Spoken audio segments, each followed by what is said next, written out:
But elections are won on the margins by a coalition of little things that hit people personally. Trump gets this. He feels your pain in the Kamala ran on democracy, which is the most important issue. But without the political skill to sell it, it added up to nothing. Meanwhile, Trump was running on, I'll make the go down.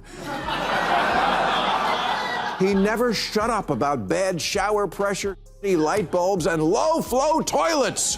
When Chuck Schumer said in 2016 that for every blue-collar Democrat we lose in Western Pennsylvania, we're going to pick up 2 moderate Republicans in the suburbs of Philly, Ohio, Illinois, and Wisconsin. Yeah, how'd that work out? Elections are never won on one big idea. They're won on the margins, a coalition of small, personal issues that hit people where they live. Donald Trump understands this instinctively. While Democrats talked about abstract threats to democracy, Trump talked about everyday frustrations. Lower prices, annoying regulations, things people actually feel. That difference in political instinct made all the difference. I fear the Democratic Party is at risk of becoming a ghost brand, too. Like Sears, it used to be mighty and ascendant and popular. Sears once accounted for 1% of the entire American economy and 41% of the appliance market, and built the country's tallest tower. Democrats once controlled Congress and the Supreme Court, or at least competitive.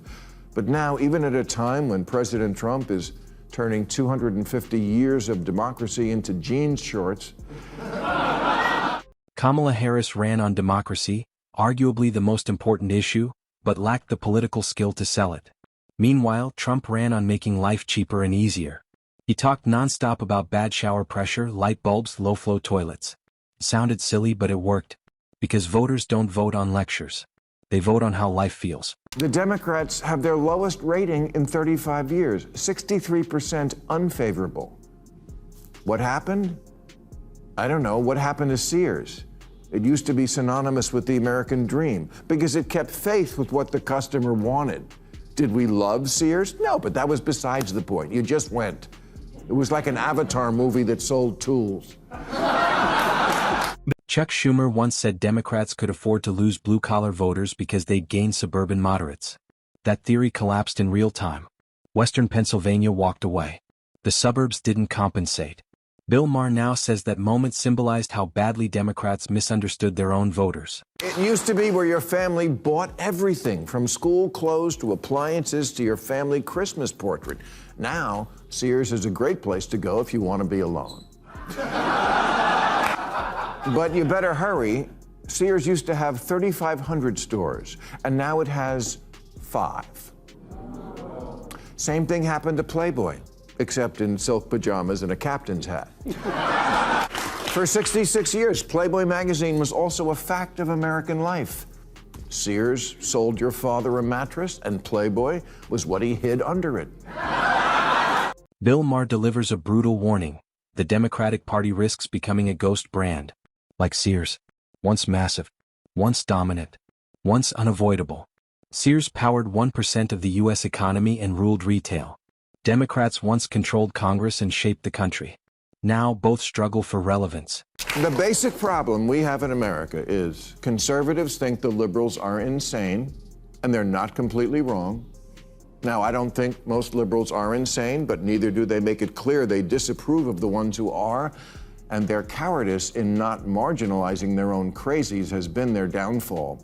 I couldn't get Neil deGrasse Tyson, a genius scientist and preeminent scientific voice in the media, to agree that it was ridiculous for Scientific American and The Atlantic to be claiming that separating sports by doesn't make sense. Sears didn't die because people hated it. It died because it stopped listening to customers. You went there because it worked. Democrats made the same mistake. They stopped focusing on what everyday Americans actually wanted, and voters quietly walked away. Ask me all the time, why haven't you ever had Hillary or Bill Clinton on? Why didn't you have Kamala on during the last campaign? You think we don't ask? We ask these people every week. They say no.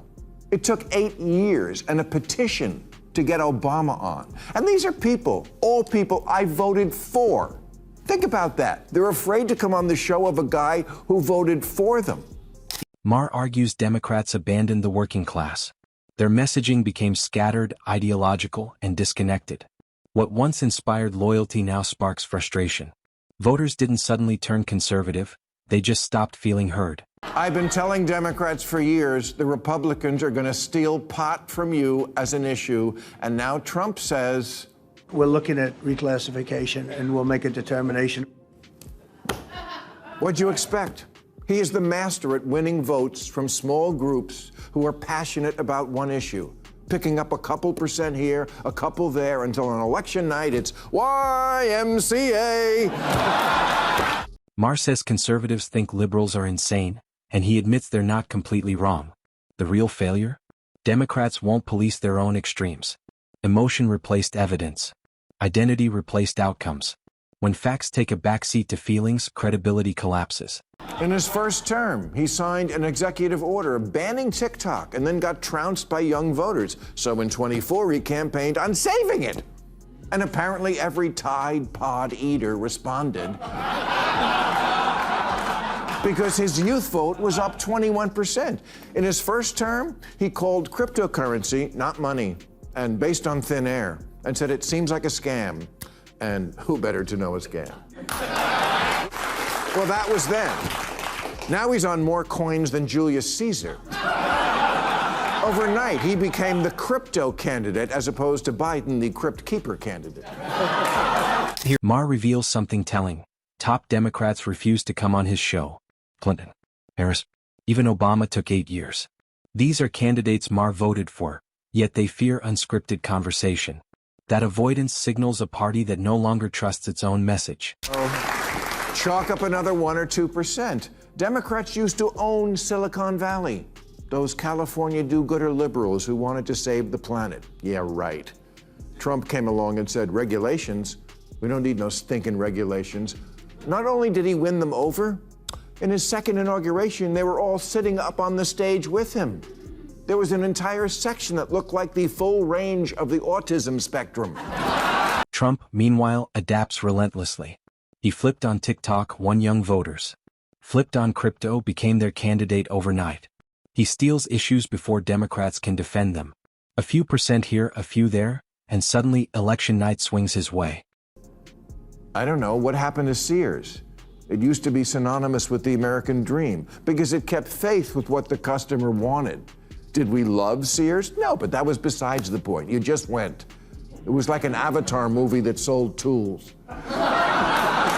The Democrats have their lowest rating in 35 years, 63% unfavorable.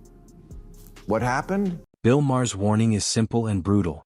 Political parties, like brands, survive only if they listen to the people they claim to serve. Trump focused on real, everyday problems and adjusted his message whenever the audience shifted. Democrats drifted into ideology, theatrics, and cultural obsession, and voters noticed. Elections are won on the margins, and Trump understands how to collect those margins one issue at a time. If Democrats don't course correct soon, Maher says they won't just lose elections. They'll fade into irrelevance, becoming another once dominant force that failed to evolve.